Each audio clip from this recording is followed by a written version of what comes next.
Okay, so you know how we're always talking about the big moves in oil and gas? Well, today we are diving deep into the world of mergers and acquisitions. M&A. Exactly, M&A. You actually sent over this report on oil and gas trends for 2025.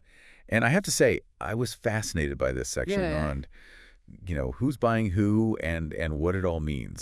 It's really a window into the future, isn't it? Yeah, it really is. Yeah, you were curious about where the whole industry's headed, and I think M&A activity gives us such a like a live look at what people are thinking and where the smart money's going. Right. This report kind of gives us the vital signs of the industry, Yeah. why deal making is changing and where the hotspots are and what we can expect, down the road. Well, the report starts with this overview of all the forces at play in 2025, and it really feels like the industry is balancing a lot right now. Yeah. You have these geopolitical risks. You've got OPEC plus, managing the supply, and of course, U.S. production, which just keeps growing. Yeah, I mean, it's a complex landscape, isn't it? Yeah. And what's interesting is how these global forces are creating these regional imbalances. Right. The report highlights that while global oil demand is still increasing, it's expected to peak around 109 million barrels a day by 2035. Okay. But right now, North America and the Middle East,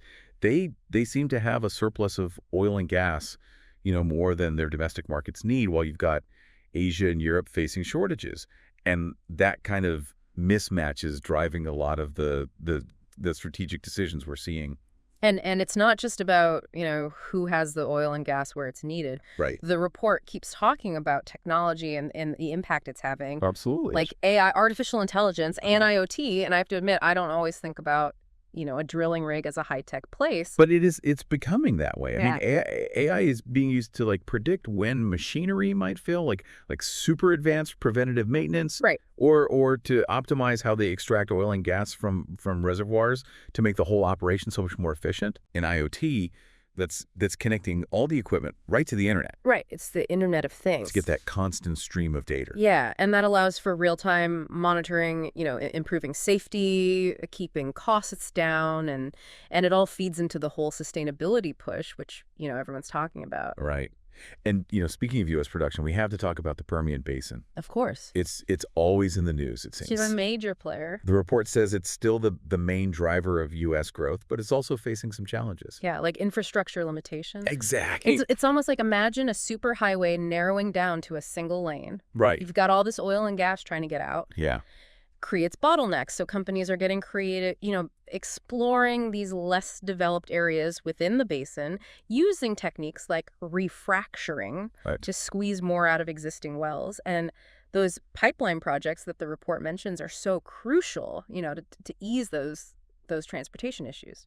So the report also mentions that U.S. crude oil production growth in 2025, it's predicted to be moderate. Yeah. Even with the Permian's contribution. Yep. And it seems like the price of West Texas Intermediate, that's WTI crude oil hovering in the high 60s to low 70s, might be a factor. Yeah, it's a more, when oil prices aren't super high, you don't see that crazy rush to just drill everywhere. Right. It's more about maximizing, the efficiency of the existing operations rather than just, rapid expansion. Right. It's a more strategic approach. Absolutely. Okay, so that kind of sets the stage for, the overall energy landscape in 2025. Right. But let's get to the heart of the matter. The slowdown in upstream M&A activity that the report highlights. Yeah. Especially compared to, the record highs we saw in 2023 and 2024. Right. Those were the boom years. Yeah, what's driving this cooling off? Well, after that really intense period of M&A driven by those high commodity prices and everyone wanting to consolidate to become more efficient, I think we're seeing a natural kind of, taking a breath. Okay. And Wood Mackenzie, they point to a few things. Yeah. First, commodity prices are more volatile now. Okay. The forecast for Brent crude, which is a global benchmark, it's lower in 2025 than it was in the last couple of years. Right. And that makes buyers more cautious, about overpaying. Yeah, if you don't know what oil is going to be worth in the future, Exactly. you're going to be more hesitant. You're going to be a lot more careful with your big investments. Right. And the report also mentions broader economic concerns. Right. Worries about recessions. Yeah. That can really impact how willing companies are to make these huge acquisitions. They get more risk averse. Right. They want to focus on their core business rather than, taking on a lot of uncertainty. Yeah. And the third reason the report cites is this kind of shift in strategy. It sounds like some companies are, after all that buying, they're kind of stepping back and focusing on what they've already got. Yeah, it's like after you go on a shopping spree, Right. you need to, organize your closet, Yeah. integrate everything, make sure it all works together. Right. Companies need to, integrate those new assets, streamline operations, really make sure they're getting those cost savings and efficiencies that they were hoping for. It's like, taking time to digest. Exactly. It's a natural part of the cycle. Yeah. But, even with the slowdown, the report does say there's still a lot of potential M&A activity out there. Yeah, about $150 billion worth globally. That's not nothing. It's not chump change. Yeah. It shows, that the strategic drivers for M&A, they haven't disappeared. Right. There's still a lot of maneuvering happening behind the scenes. So let's talk about where this activity is concentrated. Okay.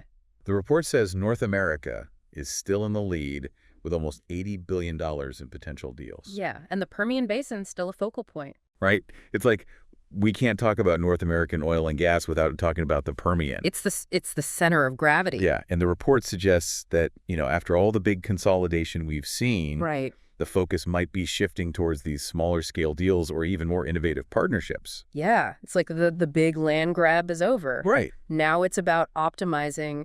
You might have a company with expertise in enhanced oil recovery, Okay. partnering with a smaller operator who has strategically located wells. It's about that kind of, fine-tuning and value creation. Yeah, so fewer of those huge headline-making multi-billion-dollar mergers Yeah. and more strategic, bolt-on acquisitions or joint ventures. Exactly. It's about refining their positions rather than just getting bigger for the sake of it. Right. And then there's the Middle East, which the report calls a rising star in the M&A landscape. Yeah, that's an interesting development, isn't it? Yeah, what's driving that? Well, the report points out that the national oil companies, the NRCs, in the Middle East, they're looking to diversify their investments, Okay. especially in LNG projects, liquefied natural gas. Okay. And this is because, global energy demand is expected to keep growing. Right.